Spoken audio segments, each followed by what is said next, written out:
Question number 4 है, हमें given है कि z1 है 2 + 3 आयोटा, z2 गिवन है 1 - अल्फा और imaginary part of z1 z2 = 7 और इसमें हमने अल्फा की वैल्यू फाइंड आउट करनी है। तो पहले हम z1 z2 को मल्टीप्लाई करेंगे और फिर उसका इमेजिनरी पार्ट लेके उसको 7 के इक्वल रख लेंगे, तो हमारे पास अल्फा की वैल्यू आ जाएगी। तो करते हैं, पहले हम z1 × z2 इनको मल्टीप्लाई करते हैं। z1 की वैल्यू है हमारे पास 2 + 3 आयोटा और z2 की वैल्यू है 1 - अल्फा।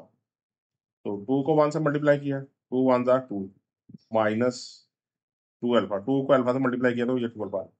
अब 3 आयोटा कैसे मल्टीप्लाई करेंगे, 3 आयोटा और 3 आयोटा को अल्फा से मल्टीप्लाई किया तो -3 अल्फा × आयोटा, तो ये आ जाएगा 2 - 2 अल्फा प्लस इसमें से हम आयोटा कॉमन ले लेते हैं, 3 - 3 अल्फा × आयोटा।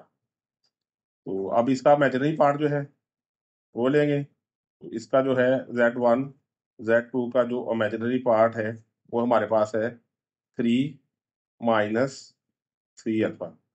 अब गिवन है कि imaginary part of z1 z2 जो है हमारे पास वो किसके इक्वल है, 7 की। इसकी वैल्यू हम 7 पुट कर रहे हैं, 7 = 3 - 3 अल्फा।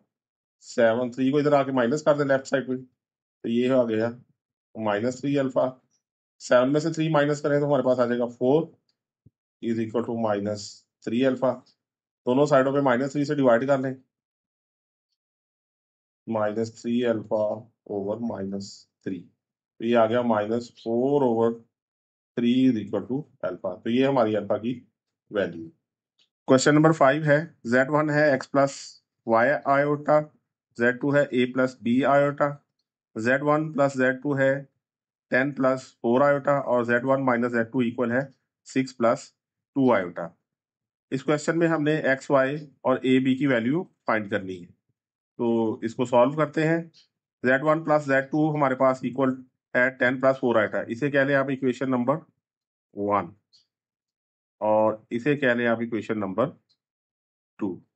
अब हम क्या करते हैं, इन दोनों इक्वेशंस को ऐड कर लेते हैं, equation number 1 plus equation number 2। जब इन दोनों को हम ऐड करेंगे तो हमारे पास ये आ जाएगा z1 + z2 आ जाएगा 2z1, this is equal to, ये कट जाएगा, ये प्लस का ये माइनस का, 10 + 6 16 प्लस 4 आयोटा और 2 आयोटा 6 आयोटा, तो 2 कॉमन निकाल के डिवाइड कर दें, z1 आ जाएगा हमारे पास 8 + 3 आयोटा। हमने 2 से डिवाइड कर दिया है तमाम वैल्यूज को, तो ये z1 आ गया, इसको 2 पे डिवाइड करेंगे 8 आ गया, 6 को 2 पे डिवाइड करेंगे तो 3 आ गया। अब z1 की वैल्यू पुट कर देंगे, हमारे पास z1 की वैल्यू है x + y iota, this is equal to 8 + 3 iota. अब आप कंपेयर कर रहे हैं रियल और इमेजिनरी पार्ट, तो comparing real and imaginary parts, तो कंपेयर करेंगे हम, तो x की वैल्यू क्या आएगी हमारे पास, इधर रियल पार्ट x है और राइट साइड पे 8 है, तो x = आ जाएगा हमारे पास 8 और इमेजिनरी पार्ट इधर y है और राइट साइड पे 3 है, तो y की वैल्यू आ जाएगी 3। तो ये हमने x और y की वैल्यू फाइंड आउट कर ली। अब इन दोनों इक्वेशंस को 1 और 2 को आप माइनस कर लें, इक्वेशन 1 में से 2 को माइनस करें, तो जब हम माइनस करेंगे तो ये साइन चेंज होगा, ये कट जाएगा, ये प्लस हो जाएगा, तो ये आ जाएगा 2z2 = इसको माइनस करेंगे, 10 में से 6 माइनस किया तो आ गया 4, 4 आयोटा में से 2 आयोटा माइनस किया तो ये आ गया 2 आयोटा। अब 2 पे डिवाइड कर दें तो z2 आ जाएगा हमारे पास 2 + आयोटा, z2 की वैल्यू पुट कर दें, वो है हमारे पास a + b आयोटा = 2 + आयोटा। अब हम कंपेयर कर लेंगे, दोबारा कंपेयर करेंगे, तो कंपेयरिंग